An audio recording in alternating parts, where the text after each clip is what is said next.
Goldie Hawn's laugh is unforgettable, a symbol of joy and lightheartedness.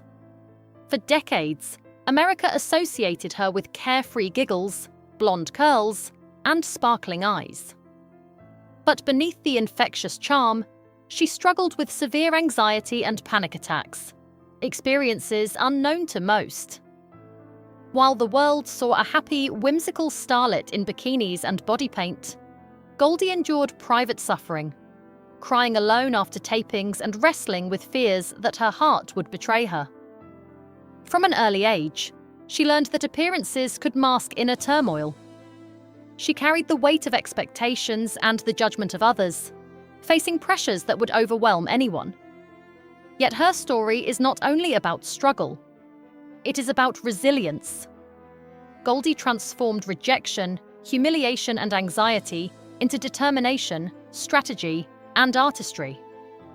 Her journey reveals that even behind the most radiant smiles, real strength is forged quietly, often in private battles unknown to the adoring public.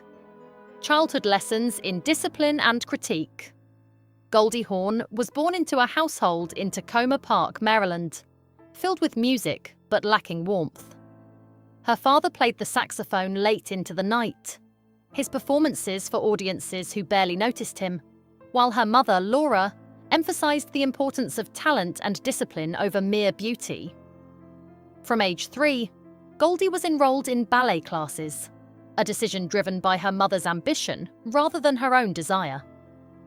The ballet studio became both a sanctuary and a place of relentless critique. Mirrors reflected every flaw, an imperfect turnout, wobbly balance, or too curvy body, instilling a constant sense of inadequacy. Instructors were exacting and often cruel, teaching her precision, but also feeding the anxiety that would grow with time. This early exposure to high expectations, harsh criticism, and unrelenting comparison planted the seeds of both resilience and self-doubt. Anxiety takes root by her early teens. Alongside her growing skill as a dancer, Goldie developed chronic anxiety. Initially subtle, it manifested as chest tightness, nausea, and a sense of overwhelm before performances or examinations. These physical symptoms were accompanied by deep feelings of inadequacy, fueled by continual critique and comparison. School offered little refuge, leaving her caught between the perception of being pretty and the assumption that she was shallow or unremarkable. Boys and girls alike judged her superficially, failing to see the girl grappling with intense internal pressure. Her anxiety remained largely unnamed but powerful, a quiet storm that shaped her emotional development. Goldie's sense of self was tied to performance, validation, and being noticed, yet never fully understood. She felt constantly exposed and vulnerable, facing rejection and harsh realities. At 16, Goldie committed to dance professionally, enrolling at American University, while immersing herself in local productions and theatre. She discovered a harsh truth.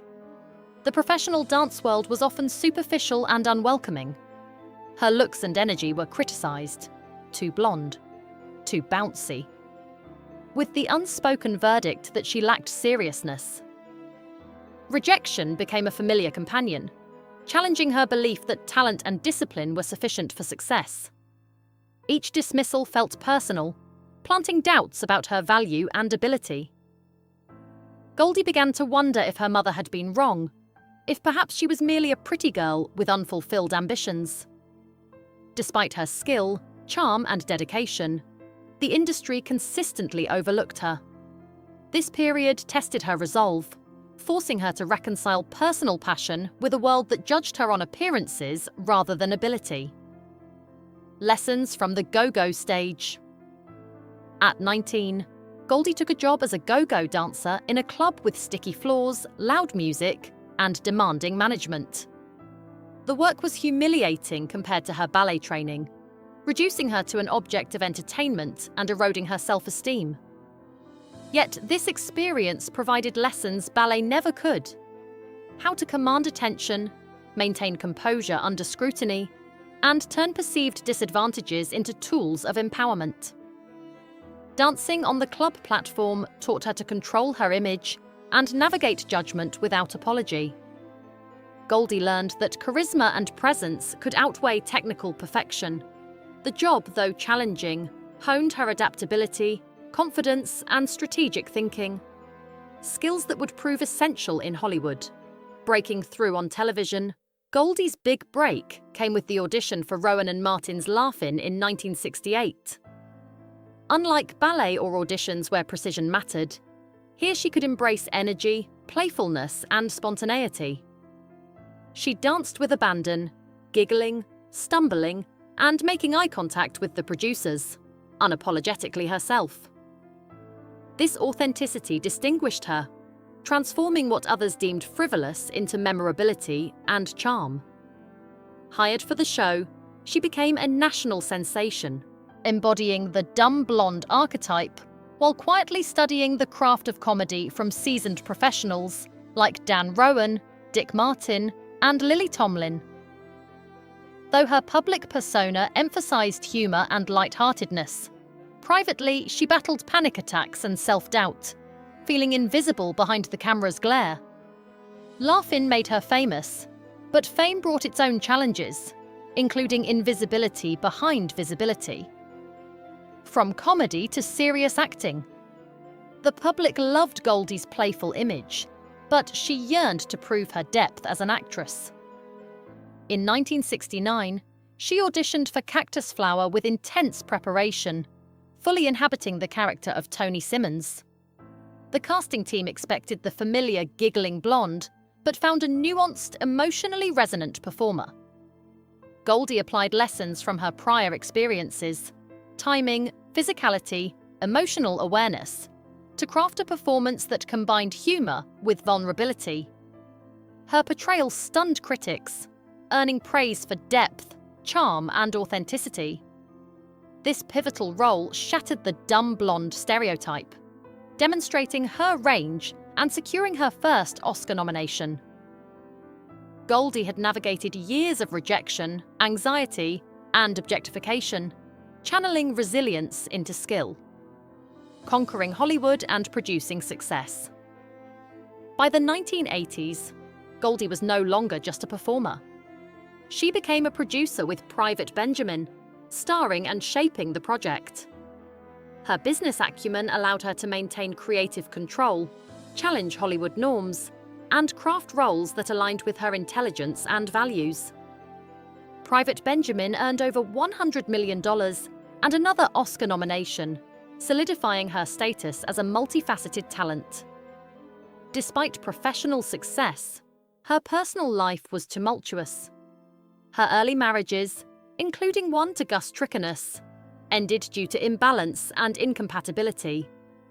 Later, marriage to Bill Hudson, which produced 2 children, ended in betrayal and bitter custody battles.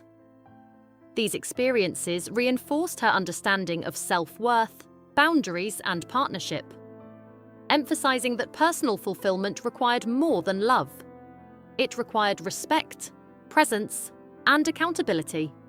Motherhood and personal growth. Motherhood became a central focus for Goldie, shaping her approach to life and career. She was determined to provide her children, Oliver and Kate, with unconditional love, freedom, and a nurturing environment, contrasting with her own upbringing marked by high expectations and critique. Balancing Hollywood's demands with parenting responsibilities was challenging, especially after her divorce from Bill Hudson.